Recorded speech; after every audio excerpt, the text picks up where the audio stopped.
Good morning and welcome back to the One Celtic Fans View this morning. I hope today finds you well.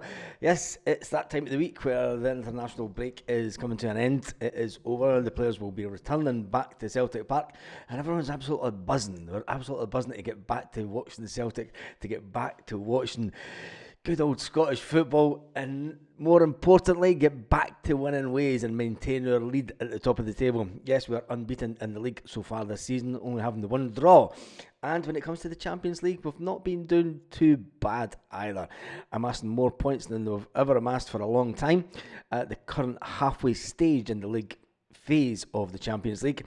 We have 4 games to go, 4 games to try and reach the last 16. Can Celtic do it? I think that we can. I think that we will. I think we're in a fantastic position. But first of all, we have to take on the Heart of Midlothian. Yes, we have to take on Hearts this weekend, and the players coming back will be absolutely buzzing. Let's talk about some of the players on international break before we talk about Nico Kuhn, because Nico Kuhn's agent has come out and made a little bit of a statement about the fact that he's not really in a hurry to go anywhere. So the ball would be in Celtic's court if they were to sell the player on. It would all be down to Celtic. We'll talk about that in just a second. I'm going to talk about some good news when it comes to away fans, because as we know, I'm a big fan of the away fans at Celtic. I think they're the core of the fan base. I spend a lot of money. I've been there and done it. I've wore the t-shirt and I've done the trips for many, many years. Fortunately, I don't do them now, but I still have a lot of mates that do. So this is great news for them also. Anyway, we start off with the international break. The Denmark keeper, talking about Kasper Schmeichel, and this puts Kasper in a great frame, in a great place. And is he really ready to hang up his boots for top level football? I mean, where would he go after Celtic? Anything else after Celtic would be a little bit of an anticlimax, wouldn't it? Unless he's going to hang up his boots completely at the end of the season, Kasper Schmeichel does have that 1 year option to remain at Celtic. He's a keeper that could be in high demand to have a 1 year contract anywhere else. But the international boss said that Kasper produced a great performance. He's a hugely important player for this team. He has a lot of experience in these kind of games. He took responsibility in the dressing room and on the pitch.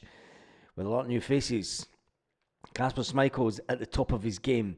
He wants to retire at the top of his game. Will Kasper Schmeichel hang up his boots this year, or will he take up that option of the 1 year extension that he has at Celtic to try and get us into the Champions League next year, to play at that high level again, and then maybe hang up his boots after another year, just at the really top level? Because let's face it, if Kasper Schmeichel was to leave Celtic this year and go somewhere else, or if he does hang up his boots, he'll go out with a fantastic retirement, and hopefully he'll go out with a treble.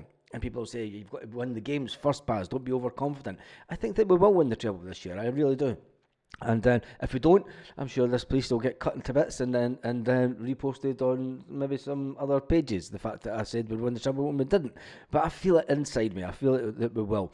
And I think that Kasper Schmeichel winning the treble, being in the Champions League, hopefully getting to the later stage of the Champions League, even those 2 extra games for the playoff place, if we can get to that, a fantastic achievement for this club and these young players.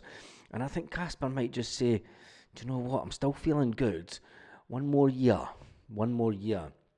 And I think that many, many Celtic fans would love the fact. Tell me in the comments, would you like Kasper Schmeichel to stay that extra year at Celtic? I think I would. I mean, and I think it would do Sinisalo no damage whatsoever to learn for an extra year off of the big man himself. Anyway, Tony Ralston, he played a huge part in Scotland's win over Croatia and Poland.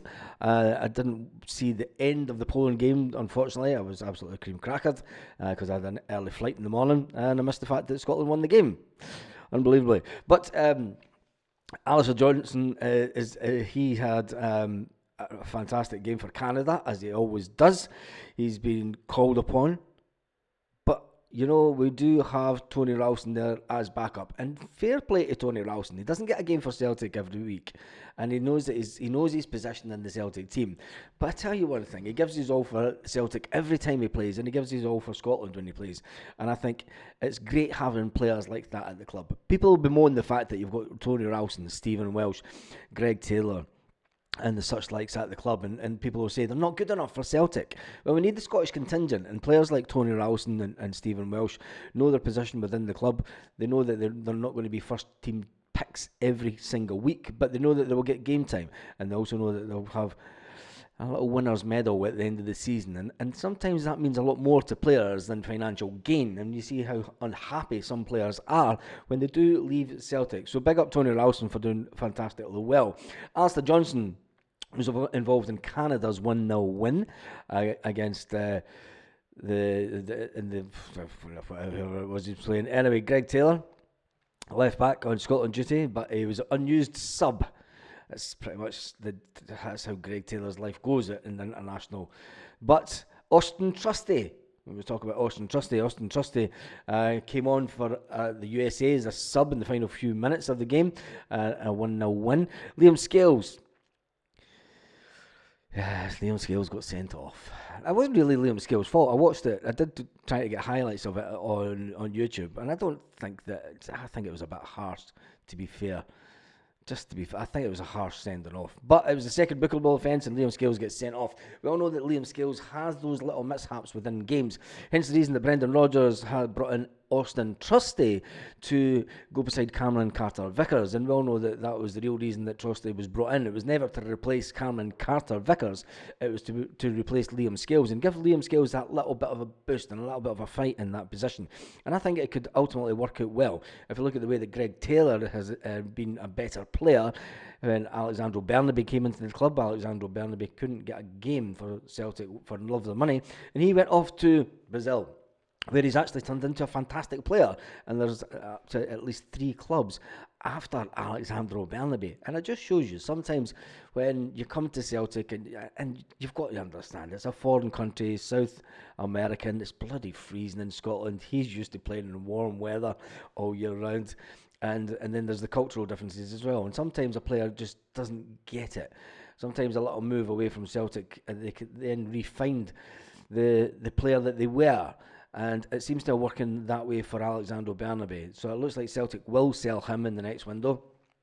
We don't really want to talk about transfers today, because then that opens up the whole situation with Greg Taylor in the left-back position once again. And the fact we've got another left-back on loan. It's a position that we really need to sort out for once and for all at Celtic. We've been bemoaning the fact that we didn't bring in a decent left-back for a number of years at the club. But can Liam Scales be moved over to the left-back position? He can play that position, but I don't think it's his best position. Let's be fair. I don't think that he plays that position entirely well. Anyway, there's under 21 captain Paulo Bernardo, yes. Oh, I've got a soft spot for Paulo. I think he's going to be a fantastic player. You're not under 21 captain of your national side if you're not a good player.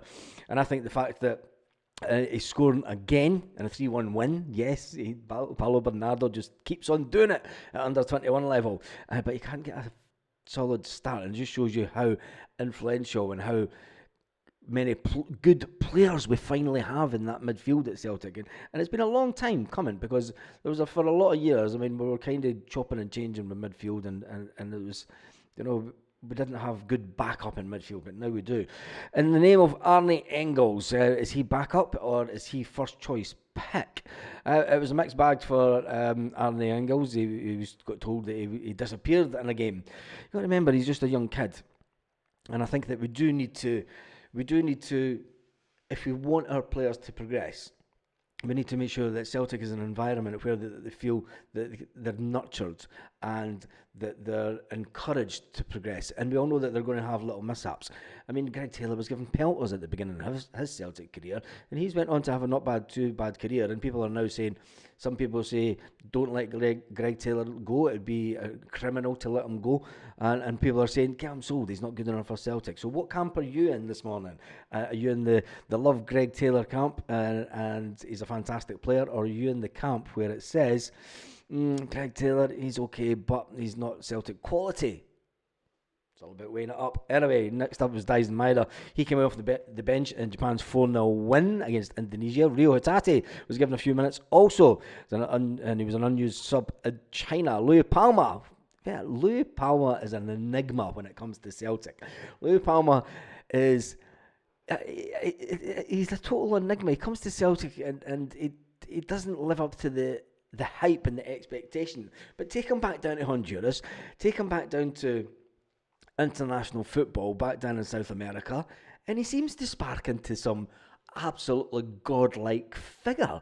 It's unbelievable, and it's been a tough season for him. But he struggled to get game time, but it was used on against Mexico, and he had a really good game. It's weird. It's absolutely weird. And they absolutely love him down there, and they can't understand why he's not getting as much game time at Celtic, because in their eyes, he's a fantastic player.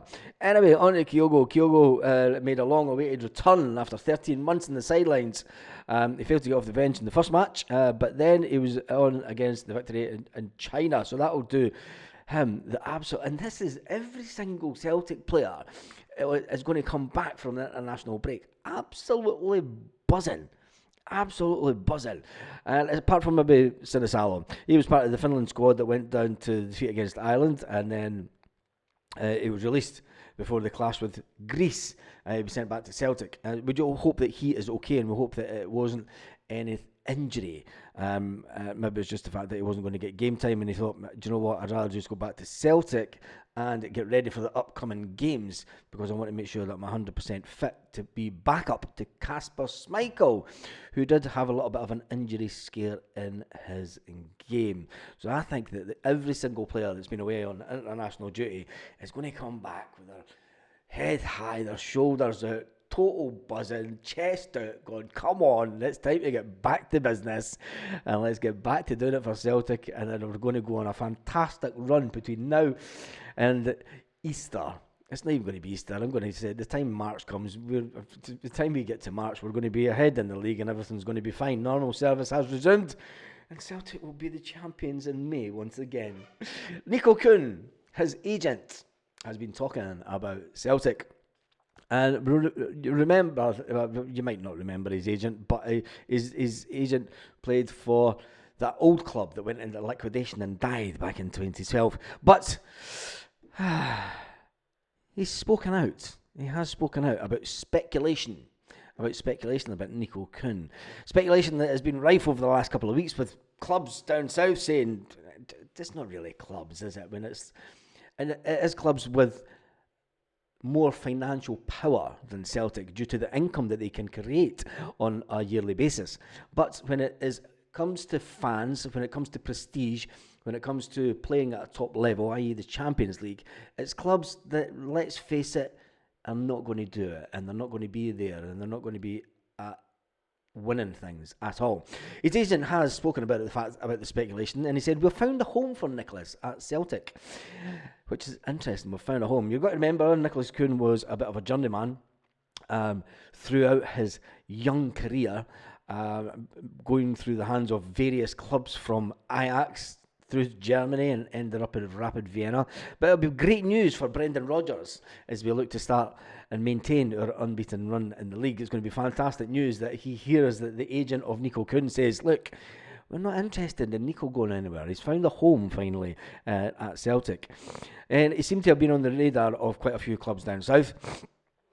Certain men in the media have added to the speculation, saying, in the Scottish media, what would you expect, of course, saying there's speculation from Spain, no confirmed sources, but he said there's clubs in Spain, and there's clubs in Germany, and there's clubs in England, and there's clubs in Italy, all looking at Nico Kuhn. But they failed to name a single one. Yep, that's the Scottish media for you, so don't believe what they say. I'm absolutely buzzing about the fact that Nico Kuhn's agent says, we are never walking out on Celtic. We have been together with this club because this is the success story. This success story was created by Celtic. They obviously see Nico Kuhn as getting into the German team through the fact that Celtic do play in the Champions League, and if he wants to maintain that, he has to stay at either Celtic or a club that are in the Champions League. I don't think that a club that are consistently in the Champions League in England would come in for Nico Kuhn. Maybe Liverpool in about a year's time or so. They might come in for him once they've got a new manager again. Or maybe even after the Man City boss leaves in a year's time. I understand that he has just agreed a new contract for an extension of a year, which is interesting because he was interested in Kyogo last summer. But the fact his agent has said this success story was made by Celtic. He wants to play international football. His international manager has spoken about the fact that he is a player of interest to the national team. And when you buy a player for £3 million and you sell him for 20 to 25 million, there's not a lot that the player can do. But when Rodgers comes out and says, we want to build a team around Nico Kuhn, around Arnie Engels, around other players that have longevity, as they say, because of the length of the contracts. If we can keep a good team together for just a couple of seasons without selling our biggest stars, we're in a financial position where we don't have to sell anyone for 25 million. Now the board will say, look, if we don't make the Champions League next year, we may have to sell a player. Well, we don't have to, because we've got that much money in the bank that I think that we can have a year off from selling one of our stars to try and progress further than ever in Europe. I think it's brilliant that Nico Kuhn and his agent has come out and said that.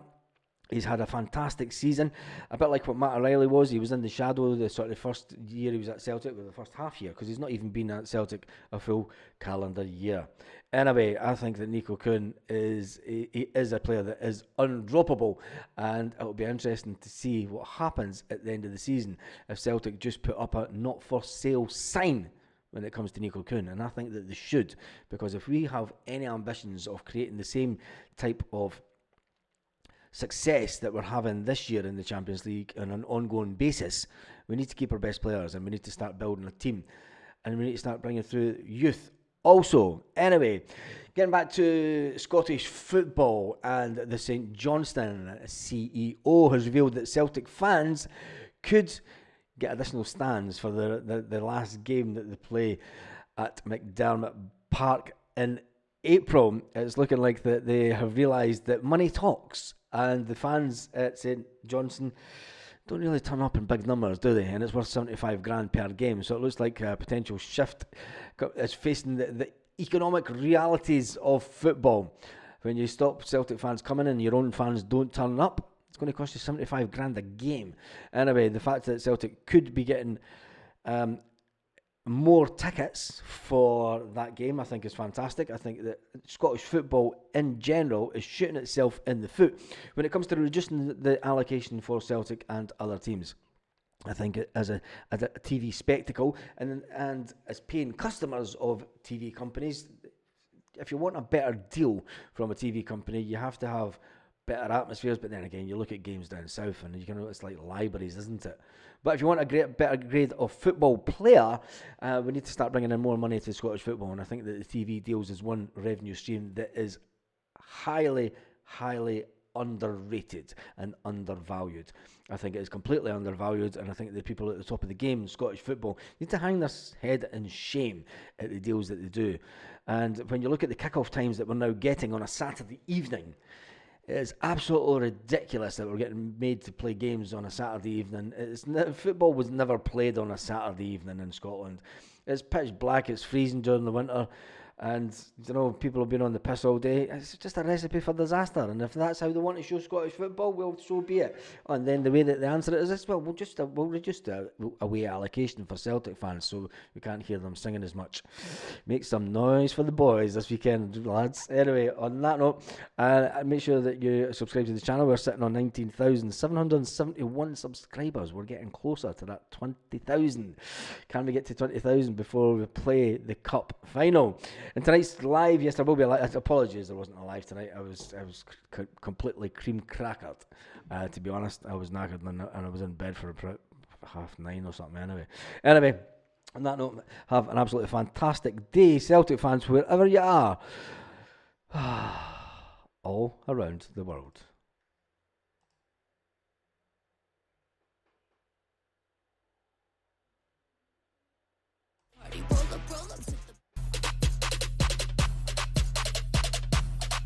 Lit. Roll up to the party, roll up to the party.